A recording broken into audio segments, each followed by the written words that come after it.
And Paul Skenes joins us now. Paul, we appreciate you taking the time. How are you? I'm doing well, guys. Thank you for having me. No, we appreciate you. You come in on our show here.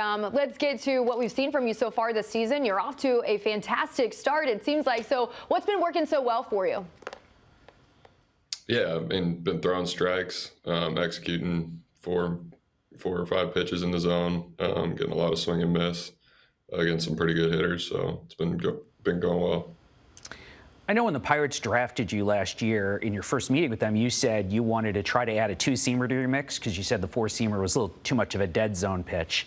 I know you've been throwing the two-seamer, so tell us a little bit about how you developed that pitch and how you think it's working in your whole arsenal.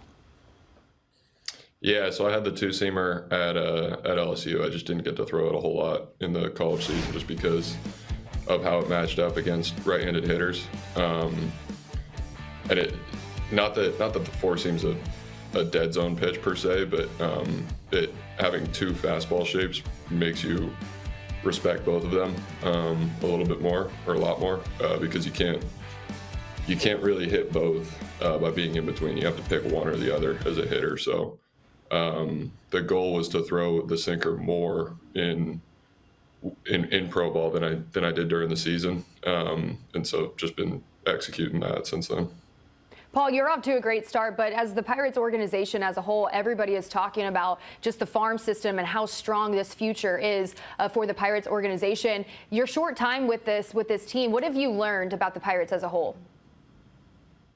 Just the character throughout.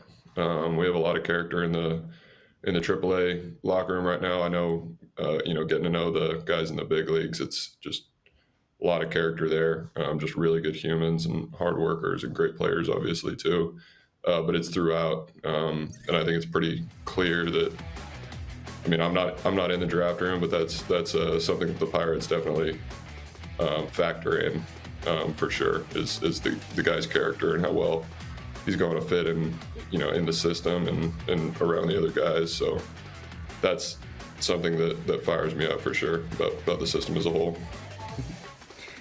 Paul, you were a two-way player until your draft year at LSU, and I heard you actually had pretty good power as a hitter. But once you gave up hitting, you really took off as a pitcher. And I'm curious what your thoughts are we see a lot of two-way players, there's even some more in the draft this year, on just what focusing on one thing allows you to do, whether it's mental, physical, or maybe all of the above.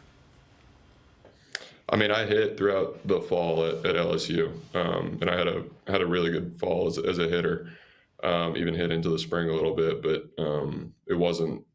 The writing was kind of on the wall for what we needed as a team last year. And I mean, the strides I made during the fall as a pitcher were really big, and just what I did during the spring was definitely a continuation of that. I don't know that I got better because I gave up hitting, but I know that my body feels better because I gave it up. So, if you can do both, 100% do both, because that's open to you in the game right now. And obviously with what Otami's doing, Caglione in college, and then there are a bunch of other guys in college. But we have another guy in the system, Bubba Chandler, who gave it up last year, pretty much for the same reason I did. His body feels better when he doesn't do it. So I think it's a case-by-case type of thing. You miss hitting? You ever want to go out there and just take some BP? Yeah, I miss catching a little bit more, but I miss hitting for sure. Yeah. Well, reflecting back on your time at LSU, Wes Johnson, I mean, he was a huge influence for you. What have you learned from him, or how did he impact your game that you've really taken to the next level? I think a better question would be how hasn't he impacted me in my game? Yeah, I mean, it's really tough to describe. He is an unbelievable person, unbelievable pitching coach. He affected all of us on the pitching staff in a positive way, and we were able to learn a lot from him. And he's someone I still keep in my pocket now. I talk to him once a week probably. Just a really, really amazing opportunity to work with him at LSU that I'm really glad I didn't pass up. How has the transition been for you going from pitching once a week in college to pitching every 5 or 6 days in pro ball? In addition to, obviously, you're facing better hitters, you're dealing with wood bats rather than metal. There's just a lot of differences between the college game and the pro game. And I'm wondering how you found that switch. Yeah, the biggest difference, I think, is just the approaches that the hitters have. I pitched on a 6-day in college. I pitched on a 5-day in college. It's not a huge adjustment, to be honest. So, people, that's what everybody wants to talk about, but 29% of big league starts over the past 10 years were 5 days. That's just, everything is 6-day for the most part. So it's not a huge adjustment, to be honest. The adjustment is kind of the work that you do throughout the week to get ready to pitch. The biggest adjustment, I think, is facing the hitters. Their approaches are just completely different. And, when you go low A, I didn't get to go to high A, but the jump from low A to double A last year was big in terms of how the hitters went about facing me and any other guys on our staff. Not that it's not like a kick in the gut by any means, but it's just different more than anything. You just have to change how you go about attacking them.